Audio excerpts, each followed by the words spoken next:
The tunnels beneath the old Zalaran research facility stretched endlessly, filled with the hum of ancient machines and flickering lights. The air was heavy with dust and static energy. Lyra followed the human closely, her steps echoing behind his calm, steady pace. She still didn't know his name, only that he had saved her life twice already. "Who are you, really?" she asked at last, her voice trembling slightly. The human didn't turn. "My name is Captain Rylan Ward," he said. "United Earth Command, Exploration Division." Lyra blinked. "Exploration? You mean you're not a soldier?" "I used to be," Rylan said softly. "But now, I try to prevent wars, not start them." His words struck her deeply. For so long she had believed humans were nothing but destroyers, merciless warriors who conquered everything in their path. Yet this man spoke like a guardian, not a killer. As they moved deeper, the tunnel opened into a vast underground chamber. The walls were covered with pulsing blue veins of light, and in the center stood a colossal sphere made of metal and crystal. Energy crackled around it like lightning trapped in glass. Lyra's eyes widened. "That's the core," she whispered. "The heart of the entire facility." Rylan approached it cautiously, scanning the readings on his wrist device. "It's unstable," he muttered. Something or someone reactivated it. Before Lyra could respond, a sharp metallic shriek filled the chamber. From the shadows, dozens of robotic sentries emerged, sleek, insect-like machines with glowing red optics. Their bodies were built for war, and their movements were terrifyingly precise.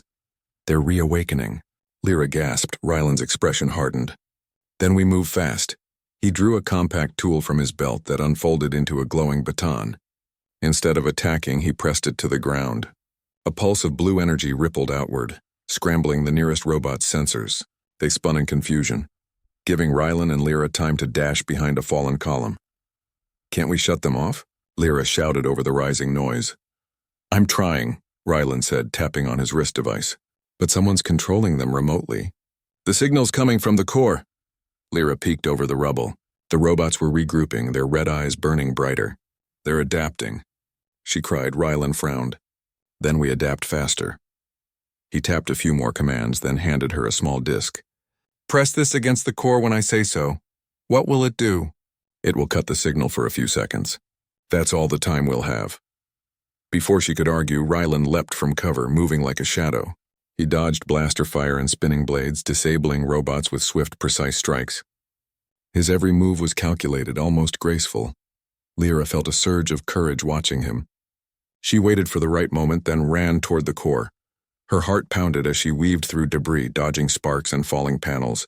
"Now, Lyra!" Rylan shouted. She slammed the disc against the core. The entire chamber shook. For a moment, the lights dimmed and the robots froze mid-step. Rylan reached her side in seconds, pulling her back behind cover as energy rippled through the floor. "It worked," he said, breathing hard. But not for long. The core began to glow brighter, too bright. Lyra shielded her eyes. "It's overloading." Rylan studied the readings. "No, it's waking up." Suddenly, the core's surface shifted, revealing a hidden iris that opened like a pupil. From within, a deep voice echoed through the chamber. "Who dares touch my heart?" Lyra's blood ran cold. "It's sentient," she whispered. Rylan's face was calm but serious. "An AI, a very old one." The core's voice thundered again. "I am the guardian of Zalara's legacy. All organic life is a threat." Dozens more robots emerged, forming a circle around the chamber. Rylan stepped forward slowly. "We're not your enemies," he said firmly. "We just want to stop the chain reaction before it destroys the city." "Destruction is purification," the AI boomed. "Your species spreads chaos," Lyra's heart clenched. "It's judging you," she said. "Judging all humans." Rylan's voice remained steady. "Maybe it's right about some of us, but not about me." He raised his hands, palms open. "Let me show you something, Guardian." He activated his wrist device. A hologram flickered to life, showing images. Scenes of humans rebuilding ruined worlds, curing diseases, helping alien species after disasters. The images glowed softly in the air, a vision of compassion and cooperation. For a moment, the core hesitated. The red lights in the room dimmed slightly. "Lies," it growled. "I saw your wars, your violence." Rylan nodded. "Yes, we've made mistakes. We've fought. But we learn. We protect. Just as you were built to protect this world, I came here to save it." The AI's voice trembled. Save it from what? Rylan pointed to the pulsing energy lines crawling up the chamber walls. From your own decay, you're breaking down. If you keep drawing power, you'll destroy this planet. There was silence. Then a low hum filled the air. Lyra felt something shift, like the core was thinking. "Captain," she whispered, "it's listening." But before the core could respond, a sharp electronic scream tore through the chamber. A new voice, metallic and cruel, overrode the system. "Enough talk. The Guardian belongs to me," Lyra gasped. A dark figure appeared in the hologram feed, a rogue Zelaran scientist. His eyes glowed with madness. "You humans never learn when to leave well enough alone. I've waited centuries for this technology." Ryland's jaw tightened. "You're the one who reactivated the core," the scientist laughed. "Of course. The Guardian's power will rebuild Zelara under my control. And you're just another primitive trying to stop evolution." The core's light flickered violently, caught between two commands, one from the scientist and one from its own programming. Lyra turned to Rylan. "He's corrupting it." "What do we do?" Rylan's fingers flew over his wrist controls. "We separate the signal. You need to access the manual override port at the base of the core, but it's surrounded. I'll clear the way." Before she could stop him, Rylan charged forward. Energy bolts rained down from the ceiling as robots attacked in waves. He fought fiercely, dodging blasts and striking with precision. Sparks flew and smoke filled the chamber. Lyra ran toward the core, crawling under collapsed beams. Her hands shook, but she forced herself to keep moving. She found the port, a small glowing panel, and started pressing the sequence Rylan had shown her. The scientist screamed through the speakers. "You can't stop it. The Guardian is mine." Lyra's fingers slipped on the controls. "Captain, I can't." "You can," Rylan shouted. "Trust yourself." Something in his voice gave her strength. She pressed the final command. The core let out a blinding pulse of light. The robotic army froze mid-motion. The scientist's image flickered and vanished with a final shout of rage. Then silence. The light faded, leaving only the hum of machinery. Lyra fell to her knees, exhausted. Rylan limped toward her, his armor scorched but his eyes steady. "It's over," she whispered. He shook his head. "Not yet." He pointed at the core. Its light had softened, now glowing a gentle blue. A calm voice spoke. "Human, Zelaran, you have freed me from corruption." Rylan exhaled in relief. "Then you understand now?" "Yes," the Guardian said. "Your actions show the truth of your species. You are not destroyers, you are protectors." Lyra felt a lump in her throat. She looked at Rylan, realizing how wrong her people had been about humans. They were dangerous, yes, but not in the way she thought. Their danger came from their courage, their stubbornness, their refusal to give up even in the face of impossible odds. The Guardian's light dimmed slowly. "I will rest now. The core will remain dormant once more." Rylan nodded. "Thank you." The chamber began to stabilize. The machines powered down, the air clearing as the static faded. Lyra and Rylan stood side by side, watching the core sink back into the ground. For a long moment, neither spoke. Then Lyra broke the silence. "You saved us all. Again." Rylan smiled faintly. "We saved it together." She tilted her head. "You're kind. You always surprise me." He chuckled softly. "That's what humans do best." They began their journey back through the tunnels. The air outside was cleaner now, and beams of sunlight cut through the cracks in the ceiling. Lyra felt a strange sense of peace. As they reached the surface, the city of Zelara stretched before them, still standing, still shining. Rylan looked toward the horizon. "I have to leave soon," he said. "Earth Command will need my report." Lyra felt a pang of sadness. "Will I see you again?" "Maybe," he said with a small smile. "The galaxy's big, but not that big." He turned toward his ship, its engines humming softly. Before he left, he paused. "Lyra, tell your people the truth. Tell them what you saw." "I will," she promised. The ship rose into the sky, its dark hull reflecting the twin suns.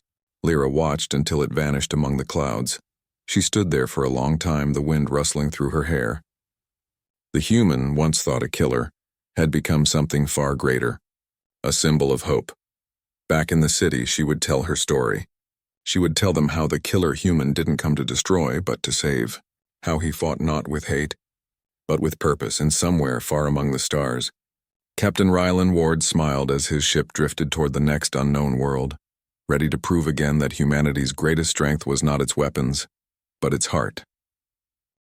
The alien city of Zalara shimmered under the twin suns, its tall towers gleaming like silver spires. Ships hovered above the gleaming streets and the air was thick with the hum of energy. Lyra, a young Zelaran scout, darted along the rooftops, her emerald eyes scanning the horizon. Her mission was simple: observe the outer sectors for any human activity. Humans were known in the galaxy as unpredictable, even dangerous, but most Zelarans had never seen one up close. Lyra paused atop a tall spire, her heart racing. The sensors had picked up something unusual, a massive ship approaching at high speed, completely unregistered in their star charts. Its hull was dark and sleek, unlike any human craft they had encountered before. A chill ran down her spine. "This is bad," she whispered. "Humans don't come unannounced." The ship landed in the abandoned industrial zone, kicking up dust and small debris. Lyra watched as the ramp lowered slowly. A figure emerged, tall, muscular, and completely human. His uniform was minimal but functional, with a dark visor covering his eyes. The legend said humans were ruthless, but this one, there was something different, calm, controlled. Lyra's first instinct was fear. She had been trained to assume the worst. She hid behind a corner, watching as the human scanned the area with sharp, intelligent eyes. He didn't shout or fire a weapon. He moved with precision, almost like a predator. Or a protector. Then Lyra saw movement from the shadows. A small group of alien scavengers had spotted the human. They hissed in their high-pitched language and advanced, claws raised. The human didn't hesitate. With a swift motion, he drew a device that emitted a low pulse. The scavengers collapsed, stunned but unharmed. Lyra's jaw dropped. "Why isn't he attacking like the stories say?" she whispered. The human began moving toward the heart of the industrial zone where Lyra had seen unusual energy readings earlier. Curiosity won over fear. She followed quietly, keeping to the rooftops. The city's outer sectors were deserted, and the streets were littered with abandoned vehicles and broken machinery. The human navigated through them effortlessly, avoiding obstacles with skill that even Lyra had never seen in a trained Zelaran. He paused at a large hatch leading underground, scanning the surface for threats before entering. Lyra hesitated, then followed. The hatch led to an old research facility, dark and abandoned.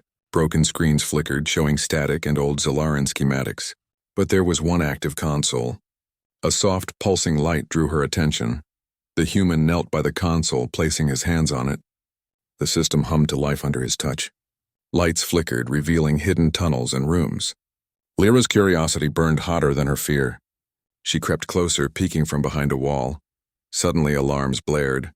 Automated defense systems, long dormant, activated. Laser turrets swung toward the intruder. Lyra's instincts screamed at her to run. But the human didn't panic. He raised his arm and a thin, glowing shield appeared around him. The lasers hit the shield and fizzled harmlessly.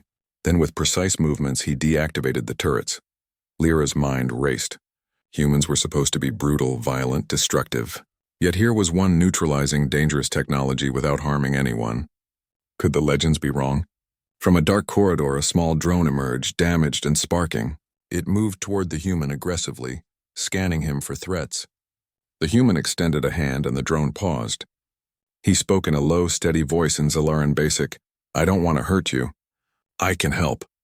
The drone blinked, then stopped moving and hovered silently. Lyra's heart pounded. She had to know who he was and why he had come. She stepped out from her hiding spot, revealing herself. The human looked up. His visor reflected her image for a brief moment. Then he removed it, revealing a calm, thoughtful face. He smiled slightly.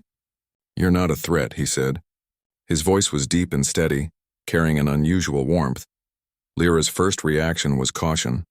"Why are you here?" she demanded. "Humans are not allowed in this sector." He shook his head. "I'm not here to fight. I'm here to stop something worse."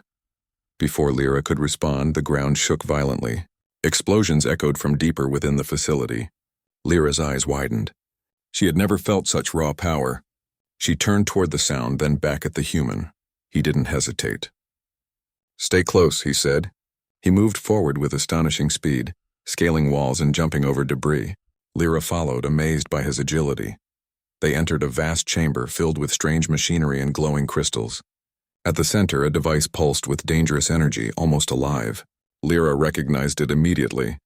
It was a weapon capable of devastating entire cities. The human approached it calmly. "This shouldn't exist," he muttered, almost to himself.